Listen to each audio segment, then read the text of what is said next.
of page number 95. We'll start question number 9. Question number 9 is work this out.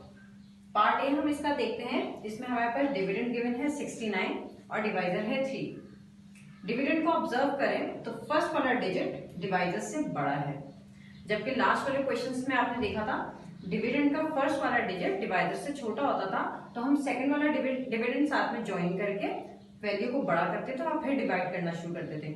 यहाँ पे क्योंकि first वाला digit बड़ा है डिवाइजर से, तो हम इसको सिंगल ही डिवाइड करेंगे। किस तरह से? 3 का टेबल पढ़ेंगे कि या तो ये वाला 6 आ जाए या उससे कम वैल्यू आ जाए। 3 का टेबल रीड करना शुरू करते हैं।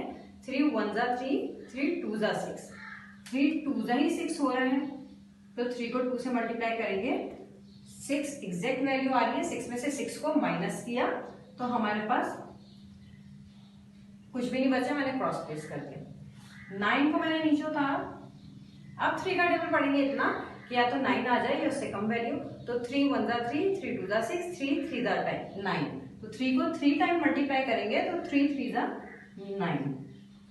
9 में से 9 को लेस किया तो आंसर कुछ भी नहीं बचा, रिमाइंडर कुछ भी नहीं बचा, तो मैंने क्रॉस प्लेस कर दिया। आंसर को हम किस तरह से लिखेंगे? क्वेश्चन में जो हमारा 23 आया वो यहाँ पे लिखे, रिमाइंडर में लिख देंगे 0। पार्ट बी स्टार्ट करते हैं। पार्ट बी में हमारे पास डिविडेंड गिवन है 48 और डिवाइजर है 4। यहाँ पे भी आप डिविडेंड को ऑब्जर्व करें तो फर्स्ट वाला डिजिट डिवाइजर के बिल्कुल इक्वल है, तो हम इसको भी सिंगली डिवाइड करेंगे। 4 का टेबल पढ़ेंगे कि 4 आ जाए तो हमें पता है 4 1 टाइम ही 4 होता है, तो 4 को 1 से मल्टीप्लाई किया, आंसर आया 4। 4 में से 4 को हमने माइनस किया तो कुछ नहीं बचा, मैंने क्रॉस प्लेस कर दिया और 8 को मैंने नीचे प्लेस कर दिया। अब 4 का टेबल इतना पढ़ेंगे कि या तो 8 आ जाए या उससे कम वैल्यू, तो 4 का टेबल रीड करते हैं। 4 1 जा 4, 4 2 जा 8, 4 को 2 से मल्टीप्लाई करें तो आंसर आ जाएगा 8।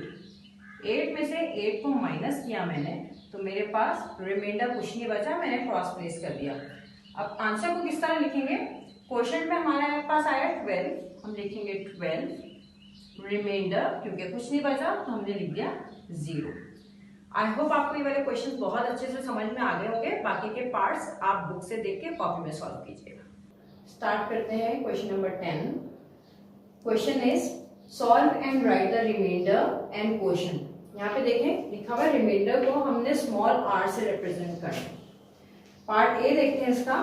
पार्ट ए में हमारे पास डिविडेंड गिवन है 67, जबकि डिवाइजर है 3।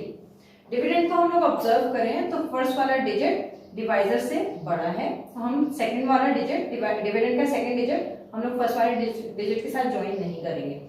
ये हम तभी ज्वाइन करेंगे जब हमारा डिविडेंड का फर्स्ट डिजिट डिवाइजर से छोटा हो। अभी ये बड़ा है, इसलिए हम इसको सिंगल, इसी को हम लोग डिवाइड करना शुरू करेंगे। 3 का टेबल पढ़ेंगे कि या तो 6 आ जाए या उससे कम वैल्यू। हमें पता है 3 1 जा 3, 3 2 जा 6 होता है। 3 को 2 से मल्टीप्लाई करें तो 6 ही आ जाएगा। हम दोनों 6 को माइनस करेंगे तो हमारे पास आंसर आएगा 0। मैंने क्रॉस प्लेस कर दिया और सेकंड वाला डिविडेंड मैंने एग्जैक्ट 7 के नीचे ही उतार दिया। अब डिवीजन करना शुरू करते हैं तो 3 का टेबल पढ़ते हैं कि या तो 7 आ जाए या इससे कम वैल्यू, तो 3 1 जा 3, 3 2 जा 6, 3 3 जा अगर हम लोग मल्टीप्लाई करें तो 9 हो जाएगा, जो कि 7 से आ जाएगा बड़ा। तो हमें बड़ी वैल्यू तो लानी नहीं है, हमें या तो एग्जैक्ट 7 लाने हैं वैल्यू या फिर इससे कम वैल्यू, तो हमको 3 को 2 से मल्टीप्लाई करना पड़ेगा। 3 को 2 से मल्टीप्लाई करेंगे तो आंसर आएगा 6, जो कि 7 से छोटा है। 7 माइनस 6 बिकम्स 1, जो कि हमारा है रिमाइंडर। आंसर को किस तरह से लिखेंगे? Quotient is 22, remainder is 1। Start करते हैं पार्ट बी। पार्ट बी में डिविडेंड है 29 और डिवाइजर है 2। डिविडेंड का फर्स्ट डिजिट डिवाइजर के इक्वल है, तो भी हम लोग सेकंड वाला डिविडेंड साथ में ज्वाइन नहीं करेंगे। 2 का टेबल पढ़ेंगे इतना कि फर्स्ट वाला डिजिट आ जाए या उससे कम वैल्यू, तो हमें पता है बराबर है तो 2 1 टाइम ही 2 हो जाएगा। 2 को 1 से मल्टीप्लाई किया तो 2 आ गया आंसर। दोनों 2s को आपस में सब्ट्रैक्ट किया, कुछ नहीं बचा, मैंने क्रॉस प्लेस कर दिया। सेकंड वाला डिविडेंड जो कि 9 है वो मैंने नीचे उतार लिया। अब 2 का टेबल में इतना पढ़ूंगी या तो 9 आ जाए या इससे कम वैल्यू आ जाए, तो 2 का टेबल रीड करना शुरू करते हैं। 2 1 जा 2, 2 2 जा 4, 2 3 जा 6, 2 4 जा 8, 2 5 से अगर जाएंगे तो 10 आ जाएगा, जो कि वैल्यू बढ़ जाएगी। तो हम 2 को 4 से मल्टीप्लाई करेंगे तो 8 वैल्यू आ जाएगी, जो कि 9 से है छोटी। 9 में से हम 8 को सब्ट्रैक्ट करेंगे तो हमारे पास रिमाइंडर बचेगा 1। अब हम लोग आंसर को किस तरह से मेंशन करेंगे, क्वोशंट में हमारे पास आया 40 और रिमाइंडर इज 1। आई होप आपको ये वाले क्वेश्चंस बहुत अच्छे से समझ में आ गए होंगे। बाकी के पार्ट्स आप बुक में से देख के कॉपी में सॉल्व कीजिएगा। स्टार्ट करते हैं question number 11। Question is start with the hundreds and then divide tens and then divide ones. ऐसा क्यों लिखा जा रहा है, क्योंकि आप अपने क्वेश्चन को ऑब्जर्व करें तो अब आपके पास डिविडेंड काफी बड़ा है, 3 डिजिट्स का डिविडेंड आया है। पहले आपके पास 2 डिजिट्स के डिविडेंड आ रहे थे, तो अब आपको पता है 3 डिजिट्स का डिविडेंड है, यानी आपके पास वंस गिवन है, टेंस गिवन है और हंड्रेड्स की वैल्यू गिवन है। तो यहाँ पे आपको क्वेश्चन में ये कहा जा रहा है कि पहले आपने 100 की प्लेस को डिवाइड करना है, फिर आप 10 की तरफ मूव करेंगे और लास्ट में फिर आप वंस की तरफ मूव करेंगे। स्टार्ट करते हैं अपना क्वेश्चन। पहला वाला डिविडेंड हमारा है 5, जो कि डिवाइजर के हैं इक्वल, तो हम इसी को पहले सबसे पहले डिवाइड करेंगे। 5 का टेबल 1 टाइम पढ़ेंगे तो 5 1 टाइम इज 5। दोनों 5 को आपस में सब्ट्रैक्ट कर देंगे तो हमारे पास आंसर आ जाएगा कुछ भी नहीं, 0, तो मैंने क्रॉस प्लेस कर दिया। सेकंड वाला डिविडेंड हम नीचे उतार लेंगे जो कि है 0। अब 5 का टेबल आप ऑब्जर्व करें तो 5 से स्टार्ट होता है, 0 तो उसमें आता ही नहीं, तो ये वाला 0 डिविजिबल नहीं है। हमें नेक्स्ट वाला डिविडेंड, लास्ट वाला डिविडेंड साथ में इसके लिखना पड़ेगा ताकि ये वाली वैल्यू डिविजिबल हो जाए और बड़ी हो जाए। तो अब क्योंकि ये वाला हमारे पास डिविडेंड डिविजिबल नहीं है, तो पहले हम लोग यहाँ क्वेश्चन पे एक 0 प्लेस करेंगे, उसके बाद अपना नेक्स्ट वाला डिविडेंड हम लोग नीचे कॉपी कर सकते हैं। अब मैंने 5 को लिखा और अब मेरे पास जो वैल्यू आ गई जिसे मुझे डिवाइड करना है वो है 5। दोबारा से 5 को 1 टाइम मल्टीप्लाई करेंगे तो आंसर आ जाएगा 5। इन दोनों 5 को आपस में माइनस किया तो मेरे पास रिमाइंडर में कोई वैल्यू नहीं बची। आंसर को मैं किस तरह से लिखूंगी, क्वोशंट में आ रहा है 101 और रिमाइंडर आ रहा है 0। स्टार्ट करते हैं पार्ट बी। पार्ट बी में डिविडेंड हमारे पास गिवन है 990, जबकि डिवाइजर है हमारे पास 9। फर्स्ट वाला डिजिट डिविडेंड का इक्वल है डिवाइजर के, इसलिए हम इसी को डिवाइड करना शुरू करेंगे। हमें पता है 9 1 टाइम ही 9 होता है और 9 में से 9 को माइनस किया, कुछ नहीं बचा, तो हम लोग यहाँ पे प्लेस कर देंगे क्रॉस। सेकेंड वाला 9 हम लोग नीचे उतार लेंगे और फिर हमें पता है 9 1 टाइम ही 9 होता है, 9 को 1 से मल्टीप्लाई किया 9 आया, दोनों 9s को आपस में माइनस किया, कुछ नहीं बचा, मैंने क्रॉस प्लेस कर दिया। अब आप देखिए लास्ट में जो 0 बचा है वो हम नीचे नहीं उतारेंगे, हम लोग लास्ट में अगर 0 बचता है तो उसे डायरेक्ट क्वोशंट में ही प्लेस कर देते हैं। तो हमने इसको यहाँ पे क्वोशंट में प्लेस कर दिया और आंसर हमारे पास इस तरह से आ गया 110, रिमाइंडर 0। आई होप आपको ये वाले क्वेश्चन समझ में आ गए होंगे। बाकी के पार्ट्स आप बुक में से देख के कॉपी में सॉल्व कीजिएगा। स्टार्ट करते हैं क्वेश्चन नंबर 12।